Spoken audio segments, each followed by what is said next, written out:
Assalamualaikum warahmatullahi wabarakatuh. Good morning, students. Welcome you back. How are you all? I hope you all might. Alhamdulillah. Now, tell me, how was your exams? Inshallah, I think you all give your best in the exams. Now, we have to come back to our classes today onwards. मैं जानती हूँ आप सब अपने अपने exams देकर थक गए होंगे, पर बच्चा लोग आप लोग जल्दी से स्कूल आ जाइए। इंशाअल्लाह आपको इतनी तकलीफ़ नहीं उठेगी और आप हमसे फ़ेस टू फेस पढ़ाई करेंगे तो अच्छे से आप समझ पाएंगे। इस तरह एक वीडियो की तरह आप समझ नहीं सकते हैं। So please open your text books. Poem number 5, my elephant is missing, page number 96।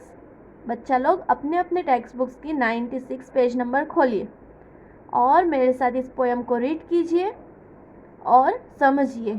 I hope मैं आपको अच्छे से ये पोएम समझा पाऊँ और समझ पाए आप। So can you read with me? Yes, you can read with me.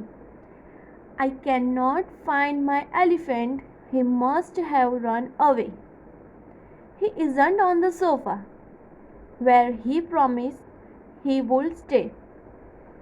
मैं अपना एलिफेंट नहीं ढूंढ पा रहा हूँ, मुझे अपना एलिफेंट नहीं मिल रहा है। लगता है वो कहीं भाग गया। वो सोफे के ऊपर भी नहीं है। अब देखो बच्चों, अब इसमें क्या बताया है कि he is not on the sofa, मतलब कोई एलिफेंट इतना छोटा होता है? येस और नो? नो, कोई एलिफेंट इतना छोटा हो ही नहीं सकता। सो इससे हमें पता चलता है कि ये एक एलिफेंट लिविंग थिंग नहीं है, ये एक टॉय है। क्या है? टॉय है, एक खिलौना है ना? जैसे आप खेलते हो ना खिलौनों से, उसी तरह ये एक खिलौना है जो वो बच्चा ढूंढ रहा है। So where he promise he would stay, उसने यहाँ पर रहने का वादा किया था। उसने बोला था मैं यहीं रहूँगा। ऐसे समझ में आया कि मेरा एलिफेंट नहीं मिल रहा है, ये यहीं पर रखा हुआ था पर मिल नहीं रहा है। सो इससे हमें पता चलता है कि ये एलिफेंट एक लिविंग थिंग नहीं है, ये एक खिलौना है जो बच्चे का घूम गया है, जो उस बच्चे के बहुत करीब था, जिससे वो बहुत खेलता था और जिससे वो खुश रहता था। तो वो बच्चा क्या बोलता है? I have looked around the living room, the kitchen and the hall. My elephant is missing and I am not sure who to call. बच्चा क्या बोल रहा है? मैंने लिविंग रूम में देख लिया, फिर क्या बोले? किचन में देख लिया और फिर हॉल में भी देख लिया, पर मेरा एलिफेंट तो मिल ही नहीं रहा और मुझे पता भी नहीं है मैं किसे बताऊँ ये बात या किसे पूछूँ, है ना?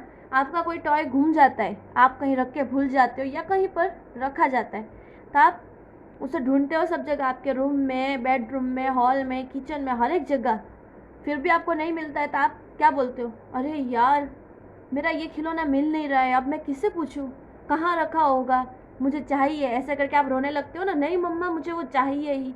इसी तरह से ये बच्चा आपकी तरह ही रो रहा है। सो अब वो उसने क्या करा, तो अभी हम आगे देखते हैं। He is not in the basement. बच्चों, what is the basement? Can you tell me? चलिए मैं बताती हूँ। बेसमेंट मतलब जहाँ पर कार पार्क होती है। जैसे हम फ्लैट में रहते हैं, आज फ्लैट के नीचे जो पार्किंग्स होते हैं उस पार्किंग को आप बेसमेंट भी कह सकते हैं, पर पार्किंग फ्लोर पे होता है, जो अंडरग्राउंड होता है, ज़मीन के नीचे होता है, उसे बेसमेंट कहा जाता है ना? उस बेसमेंट भी उसमें चेक करा, वहाँ पर भी नहीं है। और द एटिक, एटिक क्या है? एटिक एक रूफ के नीचे रूम होता है।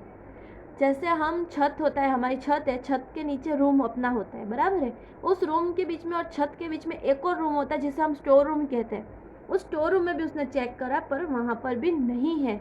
और द यार्ड, यार्ड मतलब गार्डन, जिसमें आप शाम को खेलते हैं, जहाँ पर आप और आपकी मम्मा बैठते हैं और अपना टाइम स्पेंड करते हैं, वहाँ पर भी नहीं है।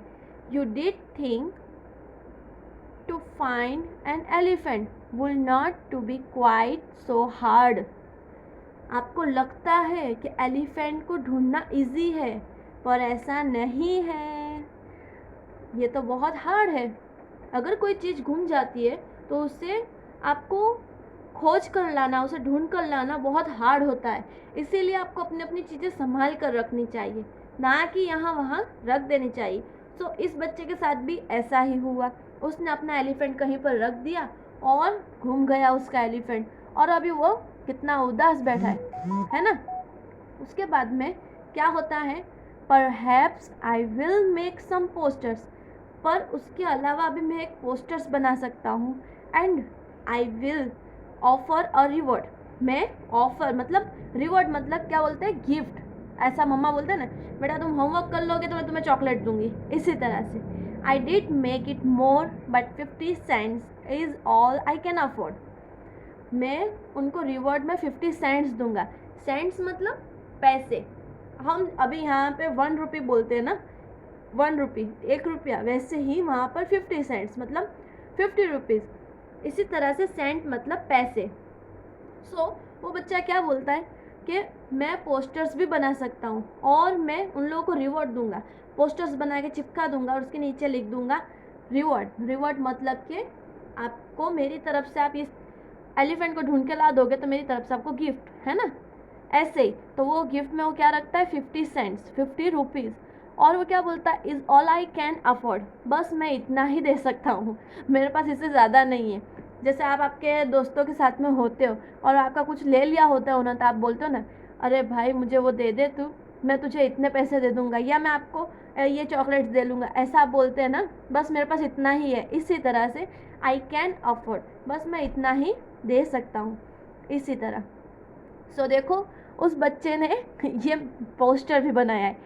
आप ऐसी गलतफहमी मत करना और टॉय का कभी पोस्टर मत बनाना, ठीक है।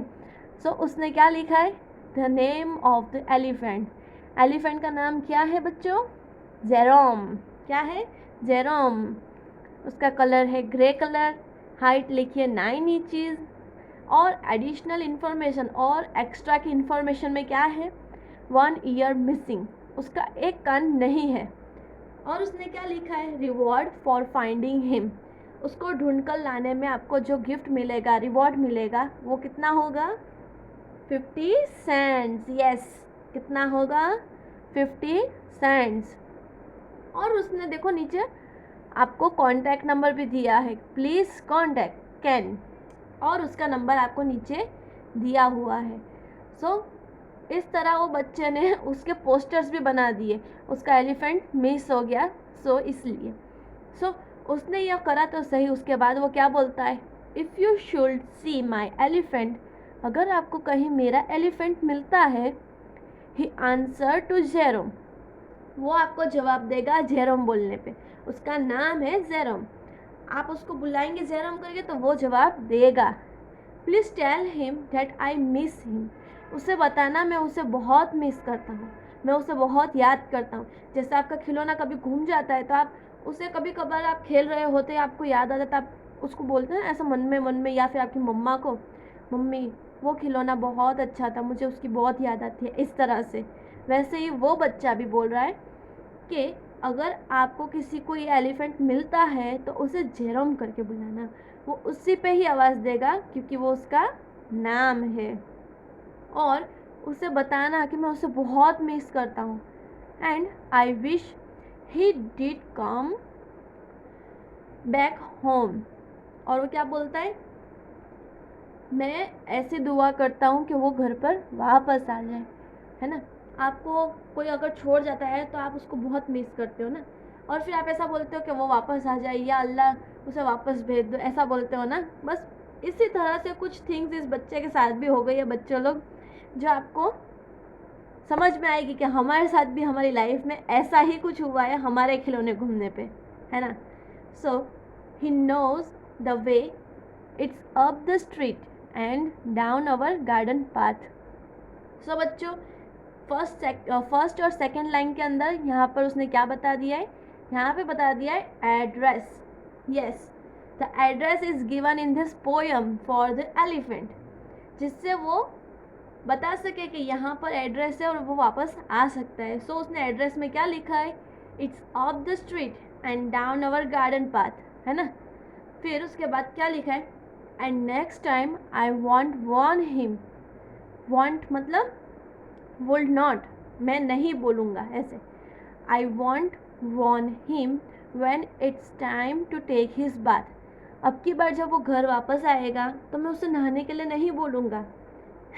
जैसे मम्मा आपको चिल्लाते ना, आप ये नहा लो, ये कर लो, तो आपको अच्छा नहीं लगता है तो आप जाके ऊपर के रूम में बैठ जाएंगे या आपके कमरे में आप बैठ जाते हो ना।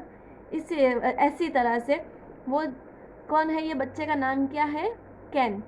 इस राइटर ने, पूरा राइटर ने लिखा हुआ है, इस राइटर का नाम है कैन नेस्बिट।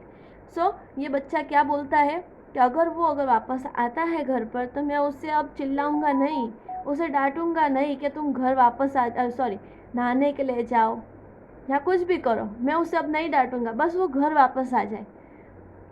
सो आप यहाँ पर देख सकते हैं कि वो बच्चा किस तरह से अपने उस टॉय को याद कर रहा है, किस तरह से वो नाराज़ हो गया, किस तरह से वो दुखी हो रहा है कि मैंने मेरा टॉय घुमा दिया, मेरा एलिफेंट मुझसे दूर हो गया। सो बच्चों, आपको अपनी चीज़ संभाल कर रखनी चाहिए।